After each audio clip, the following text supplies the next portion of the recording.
Hello అండి. ఒక మంచి విక్రమ బేతాళ కథను విందాం. స్వర్ణపురి అనే రాజ్యంలోని ఒక గ్రామంలో వరహాలయ్య అనే గొప్ప ధనవంతుడు ఉండేవాడు. ఇతడు అమాయకులను ఎందరినో మోసం చేసి బాగా డబ్బులను సంపాదించాడు. దానికి తోడు పరమ పిసినారి. వరహాలయ్యకు చక్రధరుడు అనే కొడుకు ఉన్నాడు. చక్రధరుడికి భార్య, 2 పిల్లలు. తండ్రిలా కాక చక్రధరుడు స్వతహాగా మంచివాడు. 50 ఏళ్లు నిండిన వరహాలయ్యకు ఒకసారి జబ్బు చేసి మంచాన పడ్డాడు. అప్పట్నుంచి ఆస్తి వ్యవహారాలు, వ్యాపార విషయాలన్నీ చక్రధరుడే చూసుకుంటున్నాడు. తండ్రి వద్దు అని అంటున్నా కూడా పెద్ద పెద్ద వైద్యులను పిలిపించి తండ్రికి చికిత్సను చేయించాడు. కొన్ని రోజులకు వరహాలయ్యకు జబ్బు తగ్గింది. అయితే విచిత్రంగా అతడికి గొంతు పూడుకొనిపోయి కుడి చెయ్యి పడిపోయింది. తరువాత కూడా ఎంతోమంది వైద్యులు వచ్చి చూశారు, కానీ జబ్బేంటో తెలియడం లేదని చికిత్సను చేయలేకపోయారు. అప్పట్నుంచి చక్రధరుడు ఎంతోమంది సాధువులను కలుసుకొని పరిష్కారం కోసం అడగసాగాడు. ఇలా ఉండగా చక్రధరుడి ఇంటికి ఒకరోజు విరూపాక్షుడు అనే సాధువు వచ్చాడు. అతిథి మర్యాదలు అందుకున్న తర్వాత విరూపాక్షుడు వరహాలయ్య వద్దకు వెళ్ళి కాసేపు కళ్ళు మూసుకుని తరువాత, చూడు నాయనా, నువ్వు ఎంతోమంది అమాయకులను మోసం చేసి సంపాదించిన సంపద వల్లే నీకు ఈ పాపం చుట్టుకుంది. నువ్వు నీ చేతి వ్రాతలతో, నీ నోటితో అమాయకులను మోసగించినందువల్ల ఆ 2 అవయవాలు ఇప్పుడు పనిచేయడం లేదు. కాబట్టి నీ ఆస్తినంతా వేరొకరికి దారాదత్తం చేస్తే నువ్వు కోలుకుంటావు. ఇంతకు మించి దీనికి పరిష్కారం లేదు అని చెబుతాడు. వరహాలయ్య తన ఆస్తినంతా తన కొడుకైన చక్రధరుడికి ఇవ్వటానికి ఒప్పుకుంటాడు. వెంటనే ఆస్తిని దారాదత్తం చేస్తున్నట్టు వీలునామా పత్రాలు తయారు చేయించి సంతకం చెయ్యాలని అనుకుంటూ ఉండగా అతడి చెయ్యి బాగవుతుంది. వీలునామా పత్రాలపై సంతకం చేసిన వెంటనే అతడికి మాట కూడా వచ్చేస్తుంది. ఇంటిల్లిపాది ఎంతో సంతోషంతో పొంగిపోయారు. వేడుకలు చేసుకోవాలని అనుకుంటూ ఉండగా ఒక పెద్ద కేక వినిపించింది. చూస్తే చక్రధరుడి పెద్ద కొడుకు కెవ్వుమని అరిచి కింద పడిపోయి ఉన్నాడు. ఇప్పుడు అతడి కుడి చెయ్యి, నోరు పడిపోయి ఉంది. దీనిని చూసి నిశ్చేష్టుడైన చక్రధరుడు, ఏంటి స్వామి ఇలా జరిగింది అని విరూపాక్షుడిని అడుగుతాడు. విరూపాక్షుడు ఆశ్చర్యపోయి కాసేపు కళ్ళు మూసుకుని తరువాత చక్రధరుడితో, చూడు నాయనా, నీ తండ్రి ద్వారా లభించిన ఈ ఆస్తి పాపభూయిష్టం అయినది. దానిని నీ పేరున రాసినందువల్ల ఇప్పుడు ఆ పాపం నీకు చుట్టుకొని నీ కొడుకును బాధిస్తోంది. ఆ ధనంతో నువ్వు ఇక మీదట పుణ్యకార్యాలు చెయ్యి. దీనికి మీ నాన్న ఒప్పుకోడు. అయితే ఇప్పుడు ఈ ఆస్తి నీది కాబట్టి అతడి మాటలు పట్టించుకోకుండా పుణ్యకార్యాలు ప్రారంభించు. తరువాత నీకు మంచి జరుగుతుంది అని చెప్పి వెళ్ళిపోతాడు. తన వల్ల తన మనవడికి ఇలా జరిగినందుకు వరహాలయ్య ఎంతో బాధపడతాడు. అతడు తన కొడుకుతో, నేను ఈ బాధను భరించలేను, ఆ ఆస్తిని నా పేరునే రాసి సుఖంగా ఉండండి అని అంటాడు. అయితే దానికి చక్రధరుడు ఒప్పుకోడు.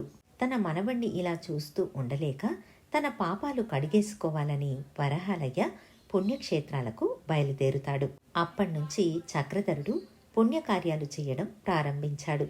ఆ ఊరిలోని ఆలయాన్ని బాగు చేసి భక్తుల ఇబ్బందులను తొలగించాడు. పాఠశాలను కట్టించి ఉచిత విద్యను ప్రవేశపెట్టాడు. ఇంకా వైద్య సదుపాయాలను కలిగించాడు. ఇలా ఎన్నో మంచి పనులు చేస్తూ అందరి దగ్గర మంచి పేరును తెచ్చుకున్నాడు. ఆ దేశమంతా ఇతడి మంచితనం గురించి మారుమ్రోగిపోయింది. అయినా సరే చక్రధరుడికి ఇది ఏ మాత్రం తృప్తిని ఇవ్వలేదు.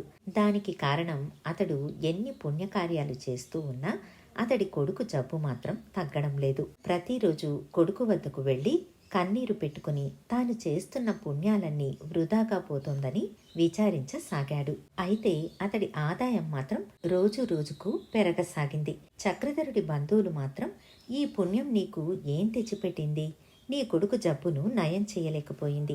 పుణ్యకార్యాలు చేస్తూ అనవసరంగా డబ్బును పాడు చేసుకోకు. నీ వ్యాపారాన్ని వేరే ప్రాంతాల్లో కూడా విస్తరించు. మేము నీకు సహాయంగా ఉంటాం అని అన్నారు. అయితే చక్రధరుడు మాత్రం వాళ్ల మాటలను పట్టించుకోకుండా, ఇప్పుడు నా ఆస్తి ఏం తగ్గిందని, ఈ ఏడాదిలోనే 3 రెట్లు పెరిగింది. ఇక పుణ్యకార్యాల వలన చాలామందికి ప్రయోజనం కలుగుతోంది. అదే నాకు తృప్తి. ఇంతకు మించి నేను వ్యాపారం మీద దృష్టి పెట్టాలని అనుకోవడం లేదు అని చెప్పి వాళ్లను పంపించేస్తాడు. ఇలా ఉండగా ఆ రాజ్యపు రాజైన శూరసేనుడికి వీపు మీద రాచపుండు వచ్చింది. ఎంతో మంది వైద్యులు వచ్చి ఎన్నో రకాల మందులు ఇచ్చి చూశారు. అయినా కూడా ప్రయోజనం లేకుండా పోయింది. రాజు ఆ బాధను భరించలేక రాజ్య వ్యవహారాలన్నీ మంత్రులకు అప్పగించి తాను అంతఃపురంలో బాధపడుతూ రోజులు గడపసాగాడు. ఒకరోజు విరూపాక్షస్వామి రాజును చూడటానికి అంతఃపురానికి వెళతాడు. రాజు పరిస్థితి చూసి జాలిపడి, మహారాజా, స్వతహాగా నువ్వు మంచివాడివే. అయితే తెలిసో తెలియకో కొన్ని తప్పులు చేశావు. దానివల్ల కొంతమంది నిర్దోషులకు శిక్ష పడింది. మరికొంతమంది దోషులు తప్పించుకుని మరింత పాపాలు చేస్తున్నారు. ఆ పాపాలే నిన్ను చుట్టుకుని రాచపుండుగా మారి నిన్ను బాధపెడుతోంది. ఇది ఏ మందుకో లొంగదు.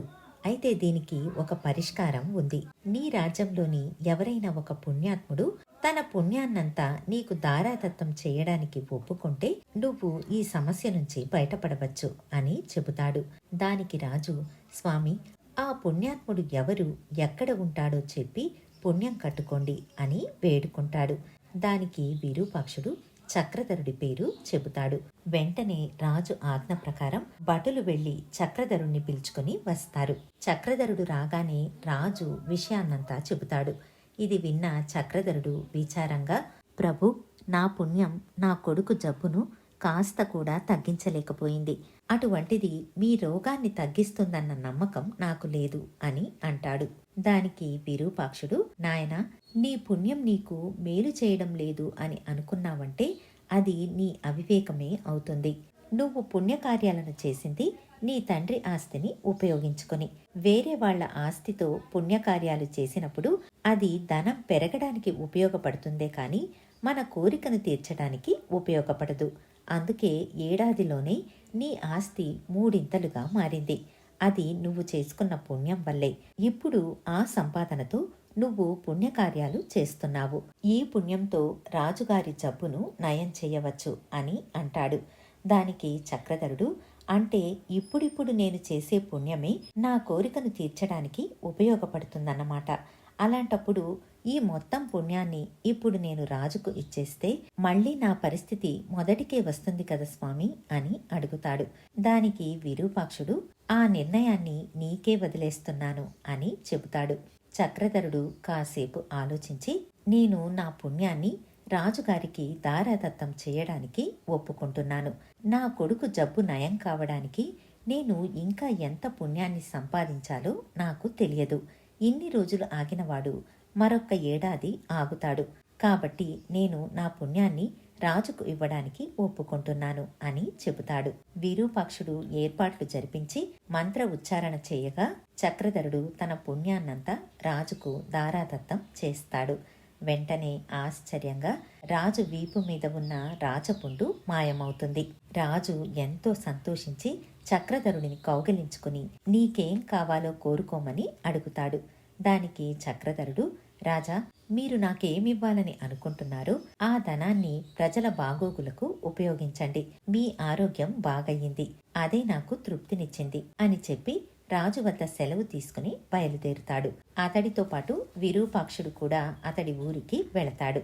ఇద్దరూ ఇల్లు చేరగానే వరహాలయ్య తీర్థయాత్రలు ముగించుకుని ఇంటికి వచ్చి ఉన్నాడు.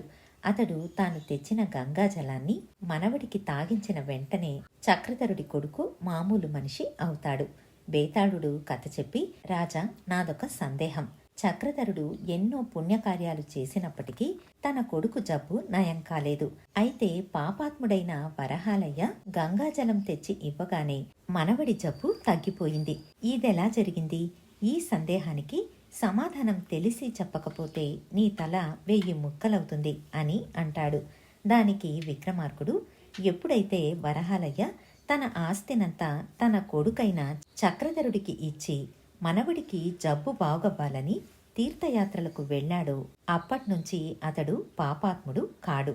అయితే వరహాలయ్య మనవడి జబ్బు తగ్గటానికి కారణం చక్రధరుడు చేసిన పుణ్యకార్యాలే. అంతవరకు తన కొడుకుకు జబ్బు నయం కావాలనే స్వార్థంతో చేసిన పుణ్యాల కంటే ఏ స్వార్థమూ లేకుండా రాజు జబ్బు నయం కావాలని చేసిన పుణ్యమే అతడికి ఎంతో ఉపయోగపడింది. ఎన్ని దాన ధర్మాలు చేసినా తను ఉన్న ఆ పరిస్థితిలో పుణ్యాన్ని దానం చేయడం గొప్ప పుణ్యకార్యం. చక్రధరుడు చేసిన ఆ పుణ్యకార్యం వలనే అతడి కొడుకు జబ్బు నయమైంది అని అంటాడు. రాజుకు ఈ విధంగా మౌనభంగం కలగగానే బేతాళుడు శవంతో సహా మాయమై మళ్ళీ చెట్టెక్కాడు. ఇదండి చందమామలోని ఒక మంచి కథ. మళ్ళీ మరొక మంచి కథతో మీ ముందుంటాను. ధన్యవాదాలు.